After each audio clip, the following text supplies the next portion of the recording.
Ça me rend heureux de pouvoir aider les autres et de les rendre heureux eux-mêmes. Il faut toujours regarder les autres bons, même s'ils ont l'air mauvais, car au fond, on a tous un bon cœur. Il faut se souder. Même si l'on n'est pas pareil, ce n'est pas une raison pour ne pas s'aimer.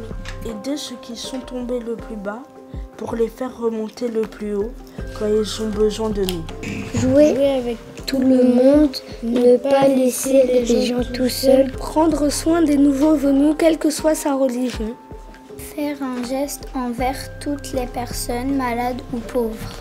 Nous sommes différents de religion ou de peau, mais l'important de nous, c'est d'avoir un bon cœur et que nous nous aimons les uns des autres.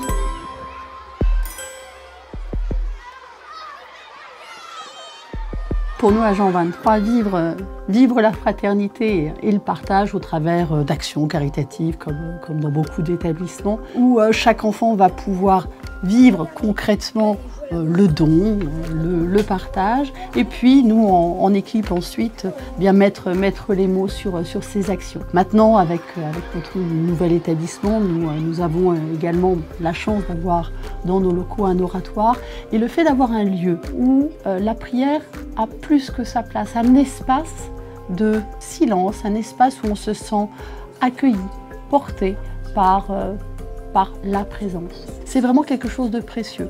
Ça a permis à nos élèves de traverser des moments parfois compliqués, des grands moments de joie. Un jour, un parent d'élève sans confession m'avait dit que notre mission serait réussie si nous permettions à chacun de prendre sa place et de vivre pleinement ce qu'il était, de se réaliser en face et avec les autres.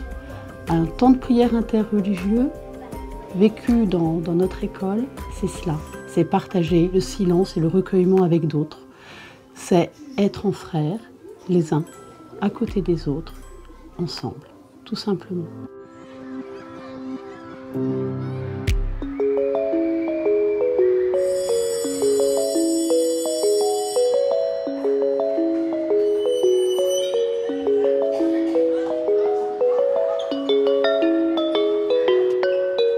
La méthode PICAS a été mise en place au mois de septembre. Après avoir lu le livre concernant cette méthode, on s'est saisi tout de suite de cette façon de faire parce que c'est une méthode qui est non blâmante et qui vise très rapidement à mettre fin à la souffrance d'un élève qui ne va pas bien.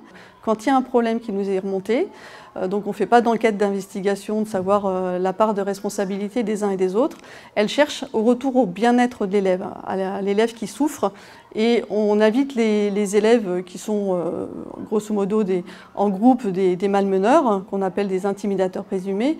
On leur demande, eux, de trouver la solution pour permettre à l'élève qui ne va pas bien d'aller mieux, justement. Et c'est eux qui vont devenir les acteurs du mieux-être de l'élève qui ne va pas bien, et non pas les adultes qui vont leur faire la morale. Et on se rend compte dans cette méthode que très rapidement, ils vont se tourner vers l'élève qui ne va pas bien, vont faire des actions positives, ils vont passer de l'action négative à l'action positive. Donc déjà, ça met fin très très rapidement et on se rend compte que c'est très efficace. Mon rôle consiste à interroger les intimidateurs présumés. Dans un premier temps, nous demandons à l'élève intimidateur s'il a remarqué le malaise de la cible. Et la deuxième partie de l'entretien consiste à demander comment est-ce que l'intimidateur pourrait aider la cible à sortir du malaise. Et je trouve que ça fonctionne assez bien parce que très vite, les intimidateurs, en fait, ils sont aussi en souffrance de la situation quand ils n'en tirent pas gloriole. Et finalement, de participer au remède leur donne un autre rôle, intéressant aussi, qui n'est pas celui d'intimidateur, qui est celui de porter secours à. Et je pense que là, c'est assez intéressant. En fait, j'ai eu des problèmes avec des anciennes amies, en quelque sorte les réseaux sociaux, les paroles et des gestes. Et j'ai des personnes adultes de Mont-Alembert qui sont venues me voir en me disant qu'il fallait peut-être que j'aille voir Madame Pireni pour en parler, que ça me ferait du bien. Donc du coup, j'ai été convoquée en quelque sorte. J'y suis allée et donc elle m'a posé toutes sortes de questions pour savoir ce qui se passait, combien de temps ça a duré et si c'est fini ou pas. Elle m'a invitée à faire la mode Picasse parce qu'elle disait que ça pouvait être bien parce que on ne venait pas embêter, on ne venait pas pénaliser la personne. On venait juste parler avec elle pour voir ce qu'elle en pensait elle et ce qu'on pourrait faire pour moi. J'ai eu quand même 3 entretiens avant même que ça aille mieux. Au bout du premier, j'ai eu d'autres choses qui n'allaient pas parce que peut-être que tout le monde n'avait pas été forcément vu. Et après, au fur et à mesure des entretiens, ça allait beaucoup mieux et maintenant, j'ai plus de problème.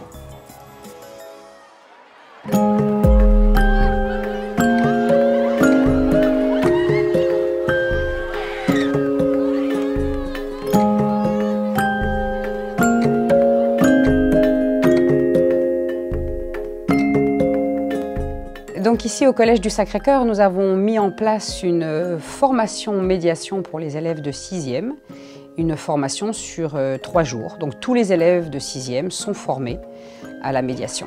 Les professeurs ont eux-mêmes suivi la formation l'année dernière et on a tenu à former les élèves de 6e de façon à ce qu'ils puissent eux-mêmes gérer les conflits et puis ne pas avoir obligatoirement recours à des sanctions comme des heures de colle ou des avertissements ou des blâmes, de façon à ce qu'ils prennent un petit peu conscience de leurs actes également. Suite à cette formation, on a demandé s'ils avaient envie d'être eux-mêmes médiateurs. Et nous avons eu la surprise d'avoir quand même pas mal d'élèves qui adhéraient au projet et qui avaient envie de devenir médiateurs. On a travaillé sur comment exprimer ses sentiments, comment décrire une personne et surtout comment se calmer quand on est énervé. J'ai compris de la formation médiation qu'il faut être en paix entre nous et éviter toutes sortes de bagarres ou de disputes. Il faut former plutôt des liens entre nous. J'ai appris dans cette formation beaucoup de choses sur moi. Je m'en sers un peu tout le temps, surtout avec mon frère, souvent quand on se chamaille, ou avec ma petite sœur. On essaye de discuter par rapport à avant, on discutait moins, on essaye de plus parler. Je vois qu'avant j'étais tout le temps colérique. Et maintenant, j'ai appris à me calmer quand il le faut et à expliquer les choses d'une manière et d'une autre. Je pense qu'ils ont appris à se connaître aussi eux-mêmes, à se valoriser, ne pas toujours voir tout en noir. Et je pense que c'est bien aussi d'avoir dit aux enfants qu'il n'y avait pas toujours tout blanc ou tout noir. Et le gris, c'était pas mal aussi, quoi. Je pense qu'ils m'ont appris autant que je leur ai appris à ces 3 jours de formation. Depuis la médiation, on trouve que l'ambiance de classe est plus positive, qu'il y a moins de critiques entre eux. Et si jamais il y en a un qui s'énerve plus facilement qu'un autre, ils ont plutôt tendance à dire « calme-toi, ça ne sert à rien de t'énerver, parle plutôt que de crier ». Donc là, on se dit « ah, on a quand même réussi à faire quelque chose ».